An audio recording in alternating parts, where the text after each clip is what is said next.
నమస్తే. ఇన్నాళ్ళు నన్ను సపోర్ట్ చేస్తూ, ఎంకరేజ్ చేస్తూ మీ ప్రేమని నాకు అందిస్తున్న ప్రతి ఒక్కరికి కృతజ్ఞతలు. అలాగే ఈ వీడియో కూడా ఖచ్చితంగా మీకు ఉపయోగపడుతుంది. లైక్, షేర్ అండ్ సబ్స్క్రైబ్ చేసి మీ సపోర్ట్‌ని నాకు అందించండి. అలాగే ఈ వీడియో పట్ల మీకున్న అభిప్రాయాన్ని కామెంట్ సెక్షన్‌లో కామెంట్ చేసి తెలియజేయండి. ఇప్పుడు వీడియోని చూద్దాం. నమస్తే. Welcome to our channel. నేను పద్మిని. ప్రస్తుతంతో పాటు ప్రముఖ ఆధ్యాత్మికవేత్త, వాస్తు జ్యోతిష పండితులు, హస్త సాముద్రిక నిపుణులు వైవీఎస్ఎస్ గిరిరావు గారు మనతో పాటు ఉన్నారు. మాట్లాడదాం. సార్ నమస్కారం అండి. నమస్తే అమ్మా. ఎలా ఉన్నారండి? బ్రహ్మాండంగా ఉన్నామమ్మా. చక్కటి సమయంలో హైదరాబాద్కి మీరు రావడం జరిగింది. ఆషాఢ మాసంలో ఉన్నాము. అవును. ఆషాఢ మాసంలో చాలా ఆషాఢ మాసం అంటేనే చాలా అద్భుతమైనటువంటి మాసం. అటు వారాహి నవరాత్రులు అనుకోవచ్చు. అసలు వచ్చేటటువంటి తిథులన్నీ చాలా చాలా వైశిష్ట్యం కలిగినటువంటి తిథులు. మరి ఇదే ఆషాఢ మాసంలో దక్షిణాయనం కూడా ప్రారంభం కాబోతోంది. ఇక దక్షిణం వైపు ఆయన పయనిస్తూ ఉంటారు కాబట్టి సూర్యనారాయణ మూర్తి 6 నెలలు కూడా మనం ఎలాంటి విధి విధానాలని పాటించాలి, ఖచ్చితంగా తెలుసుకోవాలి. ఏమిటి దక్షిణాయనం, ఏమిటి ఉత్తరాయణం అనేది తెలుసుకోవాలి. అటు పండగలు, ముహూర్తాలు ఇంకా మొదలు కాబోతున్నాయి. ఇంకా పండగలు, ముహూర్తాలు, మంచి మంచి అద్భుతమైనటువంటి మాసాలు ఇవన్నీ కూడా వస్తాయి. కాబట్టి ఏమిటి దక్షిణాయనానికి ఉన్నటువంటి ఆ మహిమ, ఎట్లా వినియోగించుకోవాలి ఈ సమయాన్ని? చాలా మంచి ప్రశ్న అడిగారు. ఇదేంటంటే ఇప్పుడున్న తరంలో, ఇప్పుడున్న జనరేషన్కి నేను అప్పుడప్పుడు ఈ హస్తసాముద్రికం చెప్పేటప్పుడు చెప్తుంటా. పూర్వం చెప్పేవి పాజిటివ్, ఇప్పుడు నెగిటివ్గా, ఇప్పుడు నెగిటివ్ చెప్పే పూర్వం పాజిటివ్గా చెప్పాలంటే, పూర్వం ఏదన్నా అక్రమార్జనతో పైకి వస్తాడు అంటే వీడి జాతకం బాగాలేదండి, వాడు ధార్మికమైన సంపత్తితో కాకుండా అధార్మికంగా డెవలప్ అవుతాడు, కొంచెం జాగ్రత్త అని నెగిటివ్గా చెప్పేవాడు కొన్ని వందల సంవత్సరాల కిందట. ఇప్పుడు ఏంటంటే చక్కగా మీ వాడు జీతం కంటే గీతం ఎక్కువ వచ్చే ఉద్యోగం చేస్తాడు, బ్రహ్మాండంగా సంపాదిస్తాడు, పయాదం బాగుండే డిపార్ట్మెంట్లో చేరతాడని దాన్ని పాజిటివ్గా చెప్తున్నాం. పూర్వం దేశ బహిష్కారం అంటే ఏంటంటే ఇక్కడ ఉన్న చోట రాణించడండి, దేశాల పట్టుకుని వెళ్ళిపోతాడు మీ వాడని అది చాలా నెగిటివ్గా చెప్పేవాడు పూర్వకాలంలో. ఇప్పుడు మీ వాడు ఫారిన్ వెళ్తాడంటే దర్జాగా ఫారిన్ వెళ్ళి సంపాదిస్తాడని చెప్పి అంటే ఏంటంటే ఒక తరం మారుతున్న కొద్దీ ఏంటంటే మనకి నీడ్స్ వేరే ఉంటాయి, ఆ తరానికి ఉపయోగపడే లక్షణాలు వేరే ఉంటాయి. ఈ ఉత్తరాయణ దక్షిణానికి వచ్చేది ఏంటంటే పూర్వకాలంలో ఉత్తరాయణం జపధ్యానాలకి, హోమాలకి, మన ధార్మికమైన అంటే ఏంటంటే పారమార్థికానికి చాలా ఉపయోగపడుతుంది అని చెప్పి దాన్ని చాలా గొప్పగా చెప్పి దక్షిణాయనం అంతా ఆయన యోగనిధిలోకి వెళ్ళిపోతారు కాబట్టి దాన్ని పాజిటివ్గా చెప్పేవాళ్ళు ఉత్తరాయణాన్ని.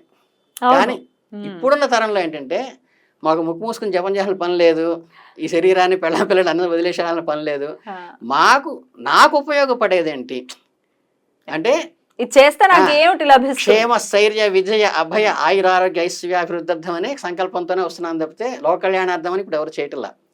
సో లౌకికానికి పూర్తిగా పనికొచ్చేది దక్షిణాయనం. మీకు కావలసినటువంటి ఇష్టికి కావలసిన కోరికలన్నీ తీరటానికి పనికొచ్చేవి దక్షిణాయనం. ఉత్తరాయణంలో కాదు. సో అందుకే ముహూర్తాలు కూడా ఉండవు కదండి పెద్దగా, మాఘమాసం తర్వాత ఉండవు పెద్దగా. అందుకని ఏంటంటే ఇప్పుడు అహికానికి కావాల్సినవన్నీ ఇప్పుడు లభిస్తాయి కాబట్టి ఇప్పుడు తరంలో ఏం చెప్పాలంటే దక్షిణాయనం వచ్చిందంటే మీరు అదృష్టవంతుడికి కావాల్సిన పనులన్నీ ఇప్పుడు ఇష్టికి కావాల్సినవన్నీ చేసుకోవడానికి ఉపయోగపడే టైం ఇది. దీంట్లో ఏంటంటే ఈ లౌకికం అనేది ఇహలోకానికి వస్తుంది, పారమార్థికం అనేది పైలోకాలకు వస్తుంది, మధ్యలో ఈ దేవలోకాలు, పితృలోకాలు ఉంటాయి. ఈ పితృదేవతలకి సంబంధించింది కూడా భాద్రపద బహుళ పక్షం అంతా కూడా పాడ్యమి నుంచి మనకి అమావాస్య దాకా వస్తుంది. అంటే ఏంటంటే ఈ పితృపక్షాలు మొత్తం 15 రోజులు కూడా ఇప్పుడు మా నాన్నగారు నవమి రోజు వెళ్ళిపోయారు అనుకోండి, వెళ్ళిపోయారు అనుకోండి, ఏ మాసంలో చతుర్దశి రోజు మా అమ్మగారు వెళ్ళిపోయినా, ఏ మాసంలో నవమి రోజు మా నాన్నగారు వెళ్ళిపోయినా, ఈ 15 రోజుల్లో ఆ పక్షంలో ఆ తిథి రోజు మనం తర్పణాలు ఇవ్వటం అనేది అంటే ఏమిటి సంవత్సరంలో మనం మామూలుగా తద్దినాలు పెట్టినప్పటికీ ఇది కూడా చేయాల్సి ఉంటుంది. ఈ సంవత్సరం కూడా ఏంటంటే క్యాలిక్యులేషన్ లో ఏమవుతుందంటే ఇప్పుడు మీరు అమెరికా వెళ్ళారనుకోండి, అక్కడ టైంకి ఇక్కడ టైంకి ఎలా డిఫరెన్స్ ఉంటుందో ఈ లార్జ్ స్కేల్లో వెళ్ళేటప్పుడు ఏంటంటే ఇప్పుడు ఒక పెద్ద చార్ట్ మీద చిన్న చక్రం, పెద్ద చట్రం, ఇంకా పెద్ద చట్రం గీసారనుకోండి, ఈ భగవంతుడి దగ్గర ఈ చిన్న మూలకి అంటే ఒక సెంటీమీటర్ జరిగేసరికి ఈ పెద్ద చట్రంలో విశ్వంలో ఏంటంటే ఒక దాదాపు 5-6 అంగుళాలు జరుగుతుంది. అలా ఏంటంటే ఇక్కడ సంవత్సరం జరిగింది వాళ్ళకి ఒక రోజు అవుతుంది. ఇది క్యాలిక్యులేషన్ మెథడ్. అందుకని ఏంటంటే సంవత్సరానికి ఒక్క రోజు పెడతాం పితృతర్పణ అంటుంటారు, కాదు వాళ్ళకి రోజు పెడతాం. పితృలోకంలో టైంకి కంపేర్ చేస్తే ఏంటంటే ఇక్కడ మన సంవత్సరానికి ఒక రోజు పెట్టేది అక్కడ రోజు పెట్టినట్టు అవుతుంది. ఇది ప్రధానంగా. అందుకని ఏంటంటే ఇందులో పండగలన్నీ కూడా ఇప్పుడే వస్తాయి, అంటే ఏంటంటే మనకి జనరల్గా ఏం చెప్తారంటే మీకు ఉదయం సంధ్య సాయంత్రం సంధ్య అని ఉందనుకోండి, ఈ సంధ్య వేళ ఏంటంటే చెడు ఆలోచనలు వచ్చేటువంటి చెడు భావాలు వైపు పోకుండా మనిషిని కంట్రోల్ చేయటం ఏంటంటే అనుష్ఠానం అనేది అప్పుడు చేసుకోమని చెప్తారు, అంటే దేవతలు ఆరాధించమని. అలాగే ఈ దక్షిణాయనంలో ఏంటంటే మీకు పండగలన్నీ కూడా ప్రాశస్తమైనవన్నీ కూడా వరుసగా పెట్టుకొస్తాం అనమాట. సో దక్షిణాయనం ఒక ప్రదోష సమయం, అది చక్కగా వినియోగించుకోవాలి, చక్కగా ఉపయోగించుకోవాలన్నమాట. దాన్ని ఎంత ప్రశస్తమైంది కాబట్టి దాన్ని ఉపయోగించాలి. అదే కర్కాటక సంక్రమణం నుంచి వస్తుంది. కర్కాటక మన సంక్రాంతి అంటాం దాన్ని. మకర సంక్రాంతికి వచ్చేసరికి ఉత్తరాయణం వస్తుంది. అది ధార్మికమైన దానికి పైలోకాలకి సంబంధించింది, జపధ్యానాలకి అది శ్రేష్టమైనది. లౌకికమైనటువంటి మన కోరికలన్నీ తీరడానికి కావాల్సినటువంటి ఇష్టి అంటే మనకి చేసుకునేవన్నీ కూడా ఇప్పుడు చేసుకోవాలి. అద్భుతం అండి. అసలు సనాతన ధర్మంలో ఈ పెట్టిన విధి విధానాలన్నింటినీ చూసుకుంటే ఎంత అర్థం ఉంటుందో లోపల మనం నిజంగా తెలుసుకునే ప్రయత్నం చేస్తే బోల్డ్ ఎంత అర్థం ఉంటుంది. ఈ పండగ చేసుకోవాలా, ఈ పండగ ఎందుకు చెయ్యాలి, పర్యావరణాన్ని ఖచ్చితంగా దృష్టిలో పెట్టుకుని మనం మన పండగల్ని ఖచ్చితంగా చేసుకోవాలి. దక్షిణాయనంలో ఇప్పుడు మీరు ఇచ్చినటువంటి వివరణ కూడా అదే అర్థం, ఖచ్చితంగా అదే అర్థం చేయిస్తోంది. డెఫినెట్ గా ఈ పండగలు చేసుకుంటే ఇక్కడ ఉన్నటువంటి ఐహిక సుఖాలని మనం పొందాలి అంటే మనం చేసుకోవాలి. రైట్. అటు శ్రావణ మాసం లక్ష్మీదేవితో మొదలుకొని వినాయకుడు, మళ్ళీ అమ్మవారు, కార్తీక మాసం మాటల్లో చెప్పలేము ఆ మాసం గురించి అయితే. రైట్. సో ఖచ్చితంగా ఈ మాసాలన్నిటినీ వినియోగించుకున్న 6 నెలలు అంటే ఇది ఒక మనం డిపాజిట్ చేసుకుంటున్నాం ఈ 6 నెలల్లో అనుకోవచ్చు. యూటిలైజ్ చేసుకుంటున్నాం.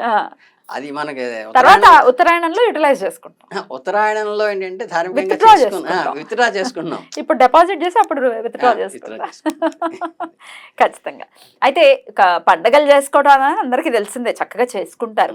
కానీ దైవారాధన విషయంలో ఖచ్చితంగా నిత్యం ఈ 6 నెలలు చేయాల్సినటువంటి ఆరాధన విషయం ఒకసారి చెప్పండి, ఏం చేయమంటారు?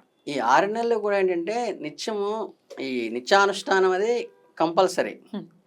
ఎందుకంటే మీకు గట్టిగా మాట్లాడితే ఏంటంటే ఏదో అంటారు, చెప్తారు చూసారా, ఫిజికల్గా బాబా గారు మన దగ్గర ఉన్నారనుకోండి, మనకి భౌతికంగా ఆ సమాధి మందిరము అంతవరకు లెండి తోట అలా ఫిజికల్గా చూస్తాం మనం. ఆయన యోగ సమాధిలోకి వెళ్ళిపోయిన తర్వాత ప్రపంచంలో ఎక్కడ ఏ మూలన ఉన్నా సరే ఆయన పక్కనే ఉంటారు. అలాగేంటంటే ఫిజికల్గా స్వామివారిని వెలుకుతూ ఉన్నప్పుడు అక్కడ పరివారము దేవతాగణాలు వాళ్ళతో లిమిటెడ్ గా అనిపిస్తుంది మనకి. కానీ యోగేంద్రలోకి వెళ్ళిపోయిన తర్వాత ఏంటంటే నిరంతరం కూడా మన అందరితో కూడా సమ్మిళితం అయిపోయి వ్యాప్తి ఎక్కువ అవుతుంది. ఇంకా జాగ్రత్తగా మనల్ని పరిశీలిస్తారు అనుకోవచ్చు. పరిశీలిస్తారనుకోవడానికి ప్రధాన కారణం అనమాట. అంటే ఫిజికల్ బాడీకి ప్లాస్మా బాడీకి ఆ తేడా వస్తుంది అనమాట.